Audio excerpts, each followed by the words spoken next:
3 rounds in, and Javokhir Sindarov is playing like a man possessed. The young Uzbekian Grandmaster arrived at round 4 with 3.5 points, a full point clear of world number 2 Fabiano Caruana. Their head-to-head clash was the game of the round. Could Caruana close the gap, or would Sindarov extend his commanding lead? With 2 decisive results from 4 games this round, the stakes could not have been higher at the top of the table. Sindarov is a dynamic, energetic player who thrives in complex, unbalanced positions, exactly the kind of chess that makes top opponents uncomfortable. Caruana, the world number 2, is renowned for his meticulous preparation and ironclad technique. Coming into this game, Sindarov led by a full point. Caruana desperately needed a win to stay in contention, making this a must-win for black and a golden chance for white to pull away from the field. The Queen's Gambit accepted is a solid and respectable choice at the highest level, seen in World Championship matches from Kramnik to Carlsen.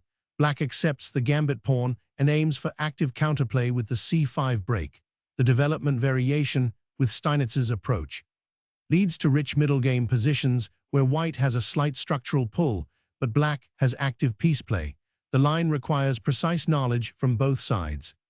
Sindarov opens with the Queen's pawn, staking a claim in the center and inviting the full range of Queen's Gambit systems. This is Sindarov's most trusted weapon, and he's used it to great effect throughout the tournament. Caruana responds symmetrically, contesting the center immediately. Black signals he is ready for a principled, classical battle rather than any sideline. The Queen's Gambit, one of the most celebrated openings in chess history. White attacks the d5 pawn, forcing black to make an early decision about how to handle the center. Caruana initially declines with this solid move, reinforcing d5. This could transpose into the Queen's Gambit declined, but Caruana clearly has the accepted variation in mind. Knight to f3, developing naturally and adding pressure to the d5 square while keeping all options open for the light-squared bishop. And now, Caruana accepts the gambit, snapping off the pawn on c4. This is the Queen's Gambit accepted in its truest form. Black banks the extra pawn temporarily and will aim to consolidate with c5 at the right moment. Sindarov plays e3. A classical response that opens the diagonal for the dark-squared bishop to recapture on c4. White is in no hurry, preferring solid development. Black develops the kingside knight, the most natural move, pointing toward e4 and d5 while preparing to castle kingside quickly. White recaptures the pawn with the bishop, landing it on the excellent c4 diagonal where it eyes the vulnerable f7 square. This is textbook Queen's Gambit accepted theory, the thematic equalizing thrust. Caruana immediately challenges white's d4 pawn, following the classic QGA recipe of striking back at the center before white can consolidate. This move was central to Anatoly Karpov's defensive philosophy with black. Sindarov castles kingside, tucking the king away and connecting the rooks.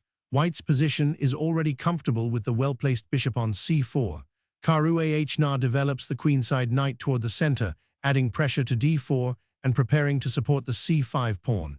Black's position is solid and principled. Flexible queen move, getting off the d-file and preparing to support e3-e4 if the opportunity arises. This is the development variation of the Steinitz system. White avoids the immediate fight and builds slowly. Caruana plays a6, a useful prophylactic move preventing any b5 pin. It also prepares the queenside expansion with b5 that comes next. White develops the queenside knight, completing the minor piece development and bearing down on d5. The position is rich in possibilities for both sides. Black advances on the queenside, gaining space and attempting to dislodge the bishop from c4. This is an ambitious approach that creates tension but also weakens the a5 square slightly. The bishop retreats to d3, a strong central square from which it supports a potential e4 advance and keeps an eye on the kingside. Notice how white gives up the c4 outpost but gains long-term central control. The bishop swings to b7, activating along the long diagonal. Black has a nice setup in prospect with harmonious piece coordination. Sindarov immediately challenges black's queenside expansion with a4, creating a direct confrontation. This is a critical decision. White wants to undermine the b5 pawn before black can consolidate. Caruana advances boldly, pushing the pawn forward and locking down the queenside. This gains space, but creates a potential weakness on b4 if white finds the right piece activity. Strong knight centralization. The knight jumps to e4, an imposing outpost where it cannot be easily challenged, and eyes the f6 knight. Caruana routes the knight to a5, targeting the bishop on d3 and trying to generate queenside pressure. But notice how this removes the knight from the center, which Sindarov exploits immediately. White takes on f6, exchanging the centralized knight for black's f6 defender. This forces a recapture that doubles black's f-pawns and compromises the kingside structure. Caruana recaptures with the g-pawn, accepting the structural damage. Taking with the e-pawn would close the diagonal for the b7 bishop, so gx-f6 is the practical choice despite weakening the kingside. White captures on c5, opening the d-file and maintaining material balance while creating immediate pressure in the center. The knight hops to b3, attacking the c1 bishop and trying to make something of the queenside activity. But this is quite an offside square for the knight. A powerful pawn thrust. Sindarov advances the c-pawn aggressively to c6, driving a wedge into black's position. The pawn on c6 attacks the b7 bishop and creates enormous disruption.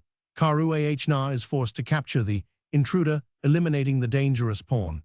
The bishop comes to c6, but black is having to react rather than dictate. White immediately centralizes with knight to d4, landing on an excellent square and targeting the bishop on c6. Sindarov's pieces are beginning to dominate the board. Caruana captures the knight, simplifying and eliminating one of White's active pieces. White recaptures with the e-pawn, opening the e-file and giving the queen on e2 more scope. The position has clarified, but White retains a nagging edge.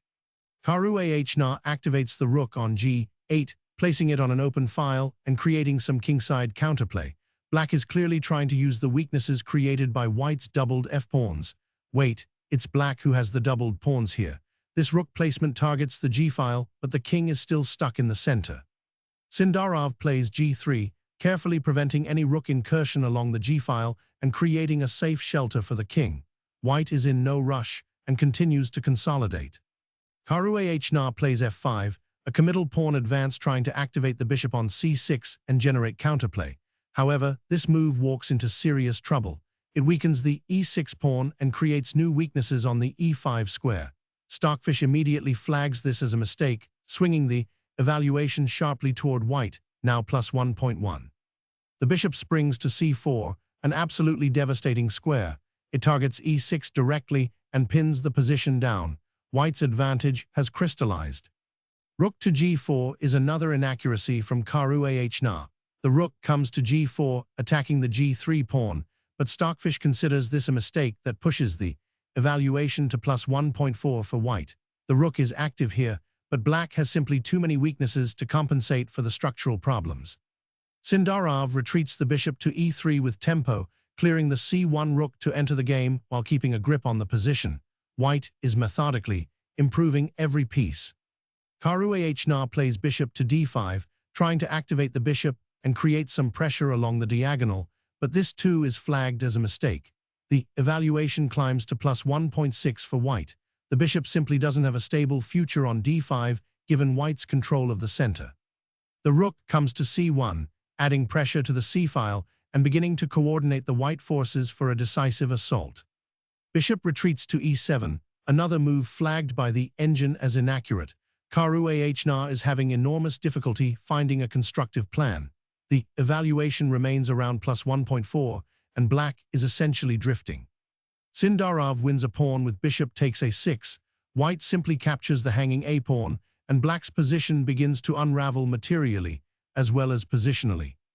The king steps to f8, another mistake according to Stockfish. The engine sees the evaluation dropping for black as White consolidates the extra pawn with precise play. Black's king is uncomfortable on f8 without any clear shelter. Bishop to b5, maintaining the pressure and threatening to coordinate the two bishops with devastating effect. White's extra material advantage is becoming more concrete. Caruana activates the bishop to f6, at least placing it on an active diagonal, but Stockfish still sees this as a mistake. The engine wants more active defense. The rook moves to d1, placing it on the d-file where it eyes the d5 square and prepares to support a central pawn break. Sindarov continues to improve his pieces with each move. Caruana tries to activate the king and connect the rooks, but the engine immediately flags this as another inaccuracy, pushing the evaluation to plus 1.7. The king on g7 will turn out to be vulnerable to attacks along the g-file. Bishop to c6, a powerful retreat that targets the rook on g8 and creates immediate tactical threats. Sindarov's bishop pair is absolutely dominating the board. Rook to a5 is another mistake by Caruana, and the position is now critical. The evaluation swings to plus 1.9 for white as black's pieces lack coordination. The rook on a5 is somewhat misplaced and not contributing to the defense. White captures the bishop on d5, winning the bishop and simplifying toward a winning endgame. The material imbalance is now stuck. Caruana recaptures with the rook, flagged as another mistake, pushing the eval to plus 1.7. Black is running out of resources to resist the coming in-game pressure. Rook to c5, immediately challenging the d5 rook and forcing black to react. Sindarov is relentlessly precise in the conversion phase. The rook retreats to d7, but this too is flagged as a mistake. The evaluation climbs to plus 2.1 as the rook on d7 is somewhat passive and white's control of the c-file is overwhelming. The d-pawn marches forward to d5.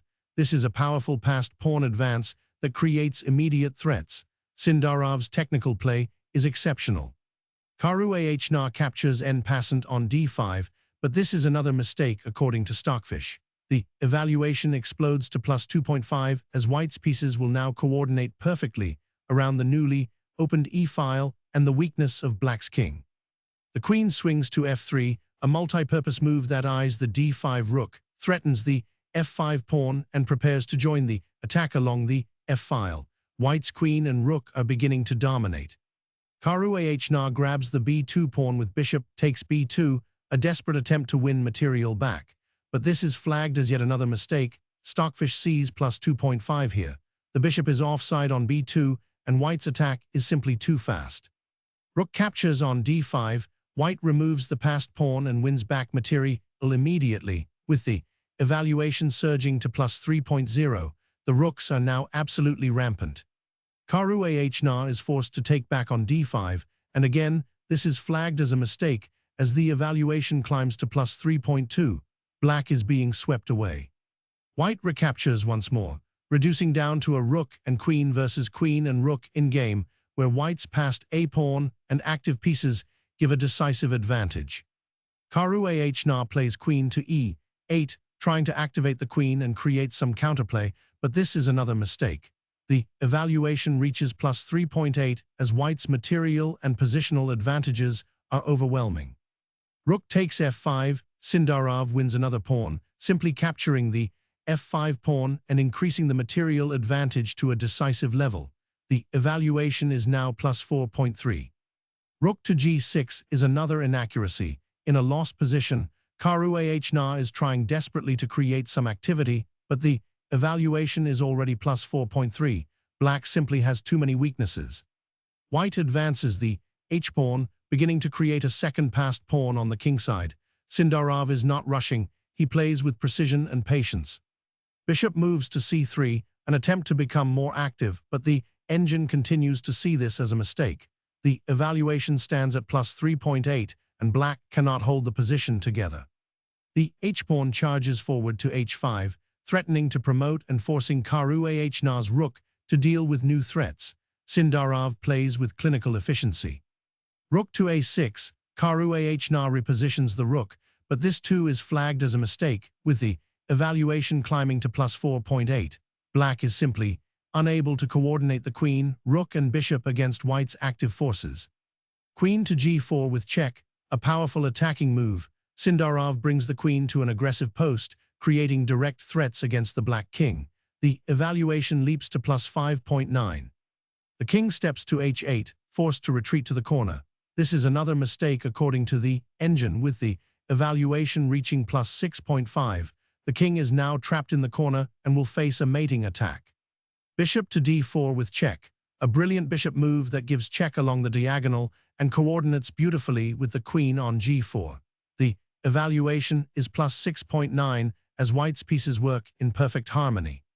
Caruana is forced to play f6, blocking the check, but this is flagged as yet another mistake, with the evaluation exploding to plus 7.3. The move weakens the G7 square and opens new attacking lines for white. Rook to C5, a calm and powerful move repositioning the rook to a more active square. The evaluation surges to plus 7.8, and Caruana must have realized the position is completely hopeless. Indeed, Caruana resigned here. What an extraordinary performance by Sindarov. The game turned decisively around move 18 when Caruana's f5 advance created too many weaknesses. And from that point, the young Uzbekian Grandmaster never looked back. The combination of bishop pair dominance, a passed a-pawn, and relentless piece coordination overwhelmed the world number 2, a statement victory that extends Sindarov's lead to a full 2 points. Round 4 belongs emphatically to Javokhir Sindarov, who now leads the FIDE candidates with 4 points, 2 clear of Caruana. The field is going to have to find a way to stop this man. With Prognayanon Dha, Giri, and Bluebomb all lurking on 2 points, every round from here on is a must-win for someone. Let us know in the comments, can anyone catch Sindarov? Subscribe and don't miss a single move of round 5.